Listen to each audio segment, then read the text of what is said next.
Let's begin. Yes. What are we talking about when we talk about the new Ukraine? Ukraine has this glorious cultural past.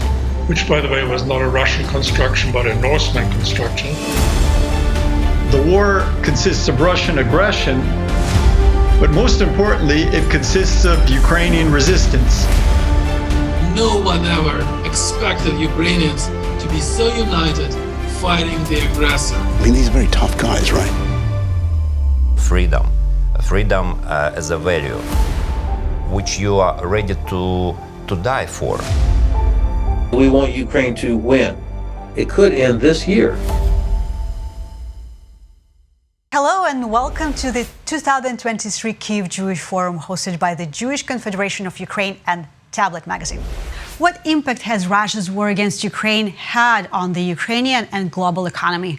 A well-known American economist, Tyler Cowen, professor at George Mason University, will share his opinions.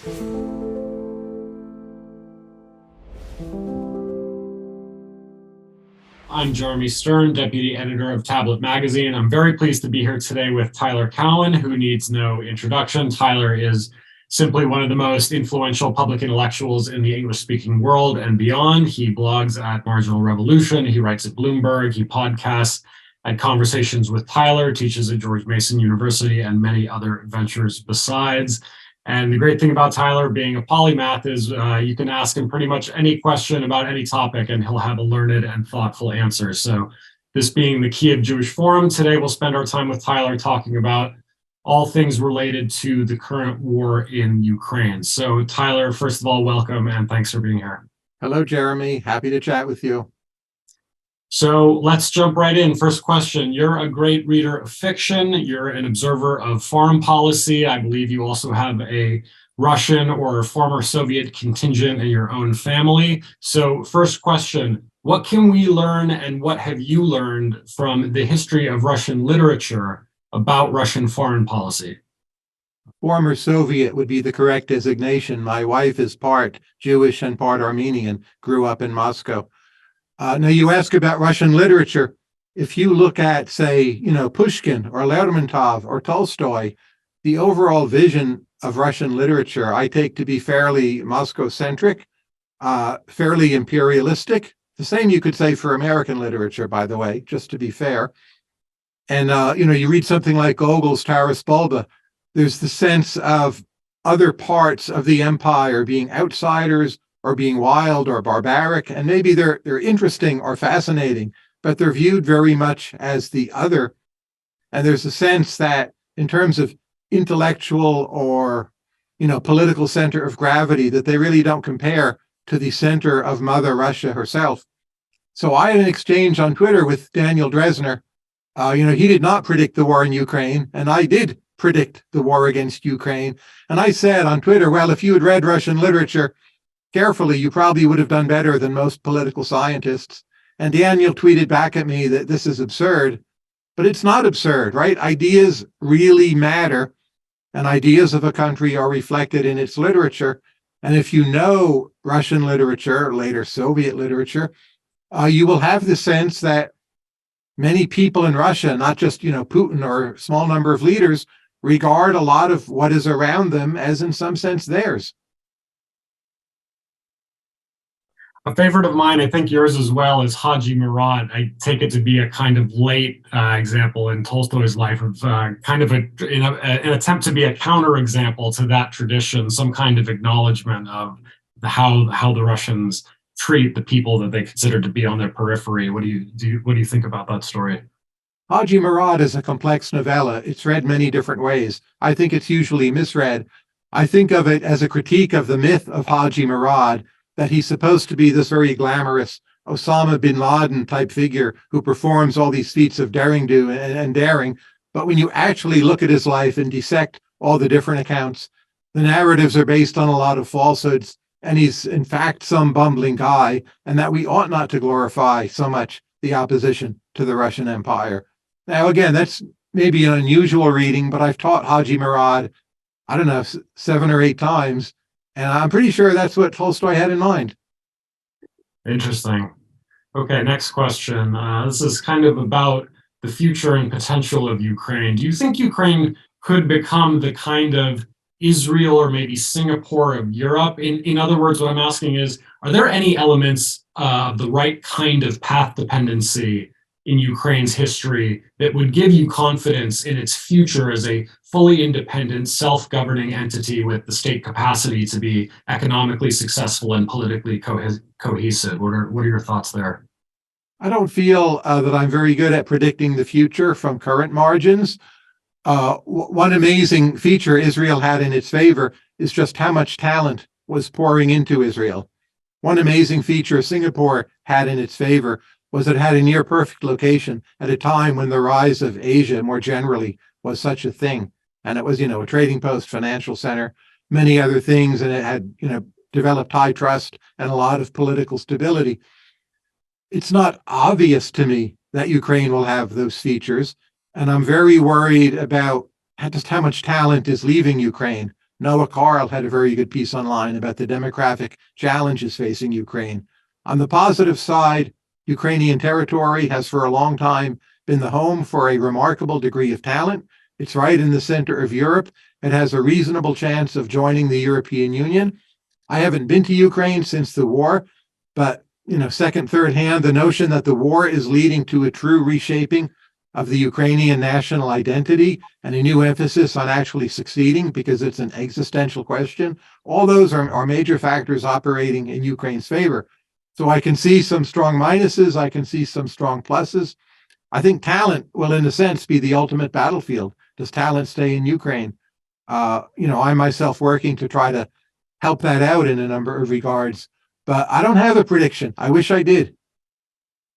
Can you tell us just for a moment about your efforts to locate and assist talent in Ukraine? Well, I run a project called Emergent Ventures, which is a new way of doing philanthropy at very low overhead. And part of Emergent Ventures covers Ukraine. So just yesterday, we made a grant to a group of 2 people in Ukraine to basically cultivate and train future math Olympiad winners in Ukraine. And these are people working in Ukraine, and they now have some more financial resources. So, my vision that talent is central to the future of Ukraine and indeed just about everywhere else. So to help people in extraordinarily dire circumstances continue with their efforts to build up, recruit, and encourage talent, I think there's really nothing more important than that. Let's stay on the issue of talent for a moment. You wrote a piece in 2018, so I assume this is the last time you were in Ukraine, about your favorite things Ukraine, and just the list of Ukrainian composers, pianists, violinists, novelists, painters, filmmakers, etc. over the last, let's say, 150 years is just incredible. How do you explain the enormous talent generated from what we now call Ukraine over the last century plus? And if you have any particular favorites in mind, please do share them with us. First, let's not forget chess players, right? Russian culture has been extraordinarily dynamic up until some point after the Bolshevik Revolution. What you could call Central European, Austro-Hungarian, Germanic culture, Polish culture has been remarkably dynamic up until some particular points in the middle of the 20th century. And Ukraine was sandwiched between those 2, major players of creativity. And Ukraine itself as a territory contributed a remarkable amount to so many areas. We can talk about those if you'd like. So it's not at all surprising. Virtually everyone around them is part of this interchange, with Ukraine being both the sender and receiver of new ideas. And so if you look at, say, classical music, classical music pianism is a favorite area of mine.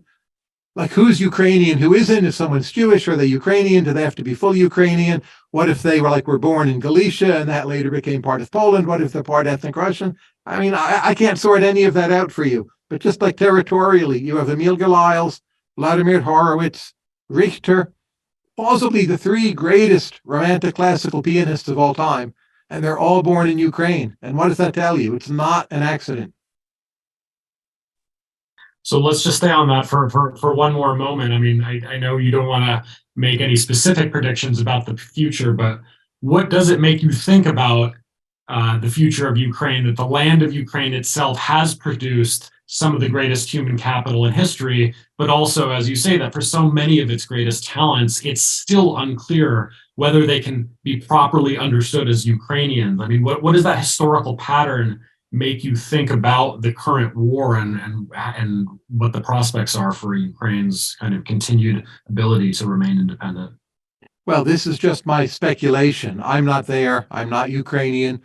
But the notion that if there is going to be a turnaround in Ukraine, formation of a new and more solid and sounder national identity through the war itself has to be a big part of that. That would be what you might call my historical intuition, based upon a lot of other instances of history, that places that were not seen as nations become nations. Also, the past really matters. So Israel, of course, is now Israel.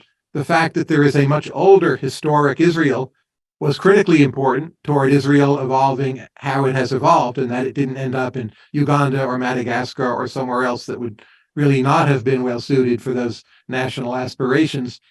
So the fact that Ukraine has this glorious cultural past, I do think will prove important for this attempt to build a new Ukrainian identity.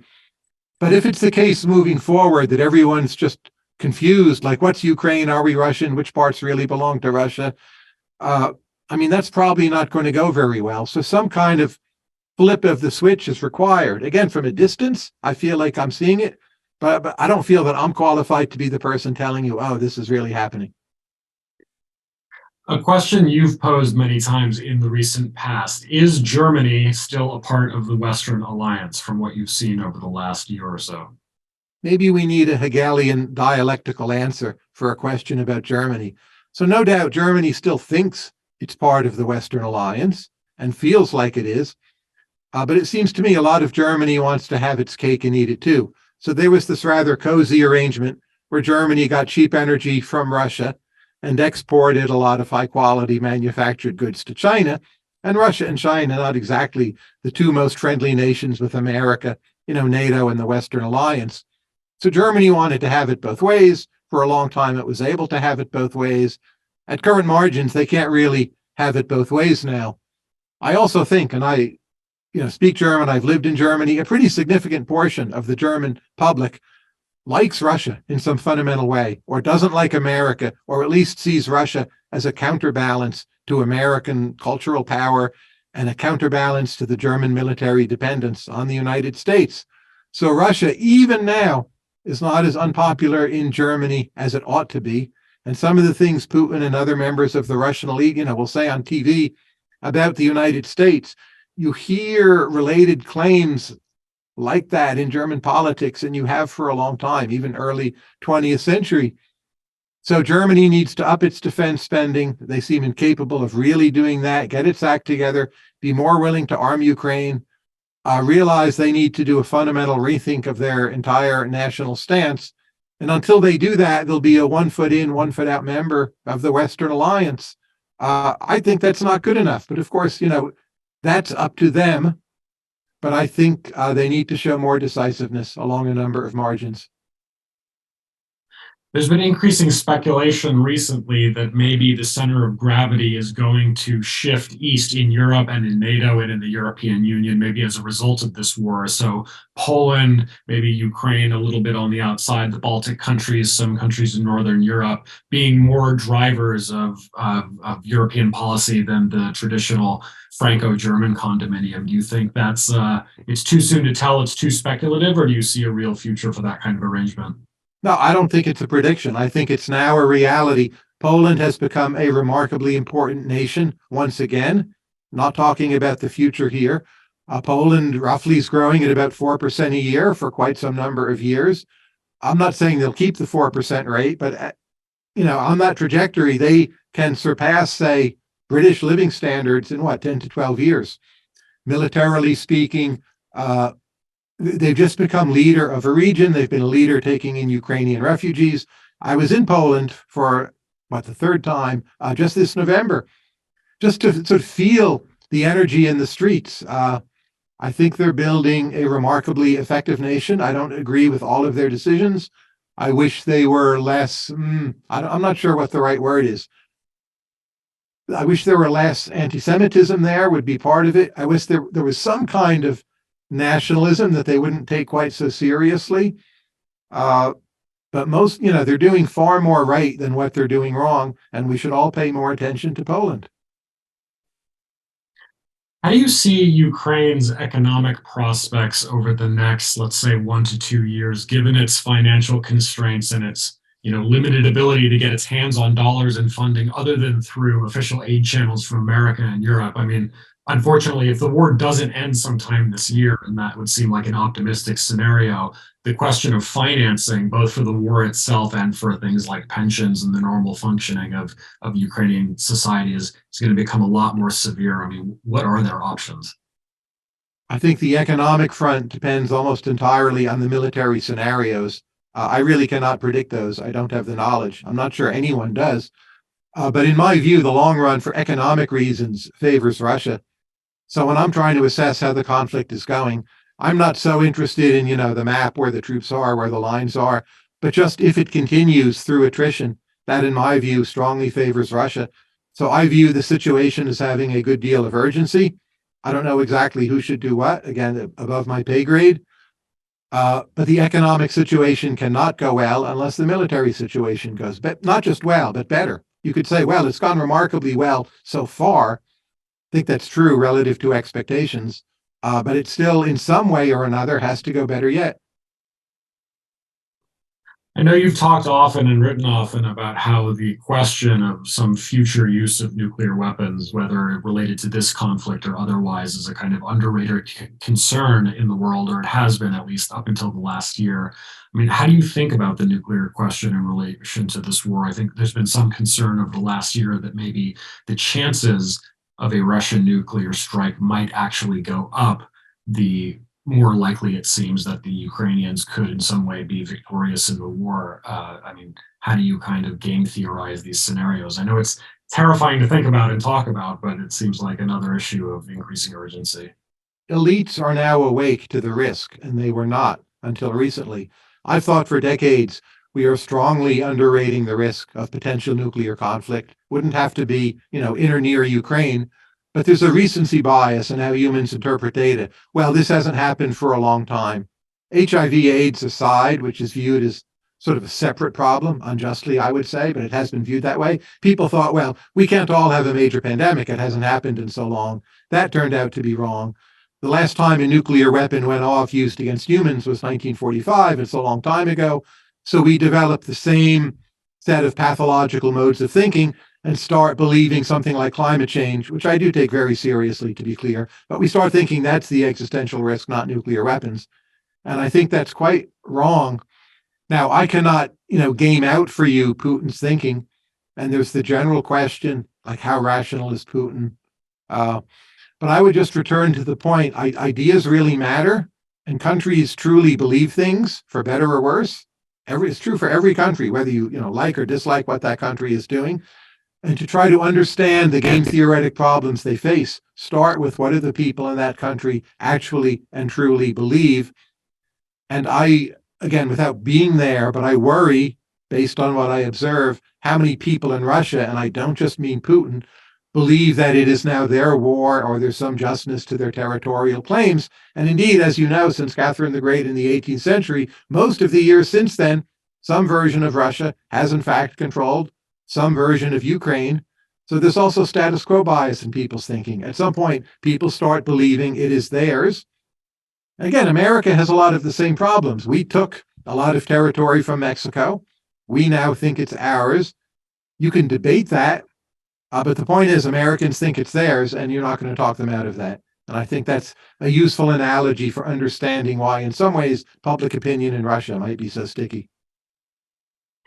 Let's close with two questions about the United States. First, how do you see support for Ukraine playing out as a U.S. domestic political issue over the next couple of years? I mean, do you see the more or less bipartisan consensus we've seen over the last year as being durable, or do you take the threats we've heard from parts of the GOP and elsewhere seriously? As far as I can tell, the bipartisan consensus is durable. I think there's a tendency in media to latch onto any argument that they feel will make the Republicans look bad, either in their own eyes or the eyes of their readers. So if there's any blip of information that Republicans are hesitating in supporting Ukraine, that gets blown out of proportion. I don't see under anything like current circumstances the electoral gain for Republicans in abandoning Ukraine. So on that, I would very cautiously predict that something like the status quo will in broad terms continue. Now, if Putin uses a nuclear weapon, what happens to American opinion then? Again, I'm not sure prediction is the useful way to approach this, but historically, when other countries escalate, America becomes more interested, for better or worse, than less interested. So I think it would surprise me if America then said, oh, a nuke went off, we've got to get out of here. I wouldn't expect that. Okay, final question, and it's a complicated one, but kind of the ultimate one. I mean, from your point of view, what is the ultimate result that the U.S. is trying to achieve or should be trying to achieve in Ukraine? Is it some sort of clear Ukrainian victory, including the reclamation of all previously lost territories? Is it a negotiated settlement that includes the permanent loss of some Ukrainian territory? Is it guarantees of accession or non-accession to NATO in the EU? Regime change in Moscow? I mean, these are all the possibilities you hear about a lot, and I think it would be interesting for our audience to hear. What's your sense of what the U.S. is actually trying to achieve, and what should it be trying to achieve? I would be cautious about thinking of the U.S. as a unitary entity in this regard, but the best way I have of modeling American governmental behavior is simply we look around, we see a number of options that appear entirely unacceptable, we rule those out, and then we do what's left. You can debate whether or not that's a good way of making decisions, but if the options that appear unacceptable are indeed unacceptable, maybe it's all you've got. So that's where I think we're at. I'm not sure how good a way that is of making decisions, but I don't think we have a clear long-run vision. Across a lot of time horizons, that may not matter, but at some point it has to matter, right? So we didn't have that with the Second Iraq War, and it was a huge mistake and cost us very dearly. At the moment, you can say we don't need it. That might be right. But again, eventually we need to get our act together and figure out what we really want to happen there. I'm not sure we're capable of that. Maybe the United States is better moving along the path of just ruling out all the unacceptable options, and we'll just see how good or bad that turns out to be. Okay, well, Tyler Cowen, this has been great. Thanks very much. And on behalf of the Kyiv Jewish Forum, thanks for your time, and we'll see you again soon. And Ukraine has had great chess players. Thank you, Jeremy. Take care.